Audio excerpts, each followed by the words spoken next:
Elizabeth, what do we know about Trump's plans for Wall Street? We probably knew a lot more about Hillary Clinton's plans, and particularly once she got the nomination, she was taking on some of Elizabeth Warren's ideas, but we don't know so much about Donald Trump's, do we? That's right. He is the ultimate wild card for Wall Street. Wall Street, the industry does not know him very well, or many of the people that he has surrounded himself with thus far. Financial issues have not been a top priority for him on the campaign trail, but what he has said about some of the policies that he would pursue has often been very confusing for Wall Street, and that some of the policies seem to conflict with one another. For example, he has called for reinstating Glass-Steagall, which would separate commercial and investment banking businesses. He's also called for a moratorium on all new financial regulations. So it's things like that that really leave Wall Street lobbyists scratching their heads, so to speak. With that said, you'll see that bank stocks are up today, and a lot of that is coming from conventional wisdom, so to speak, or just historically. Republicans have been better news. Republicans in control of either Congress or in the White House have been better news for Wall Street and for the banking industry in terms of policy than Democrats.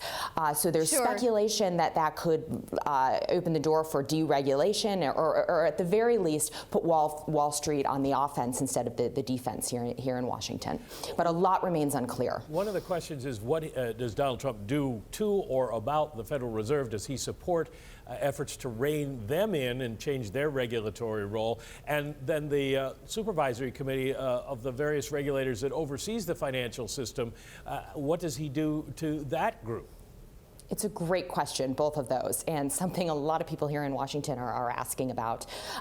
He could turn to Congress for a number of these, or he certainly will, but should he look to Republican leaders in the Senate or in the House for a path forward on those issues, on nominees, as well as more broadly on financial policy, you're going to have Jeb Hensarling in the House, chairman of the House Financial Services Committee, who has put forward a very aggressive overhaul of Dodd-Frank, including addressing Fed reform, as well as the CFPB, among other agencies.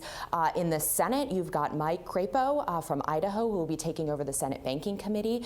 In the past, he has been pursued housing reform. Lobbyists and staffers on Capitol Hill also expect that housing will be another issue that he may tackle. So there's a variety of paths and leaders in Congress that Trump could turn to, but it remains unclear sort of what we'll see happen.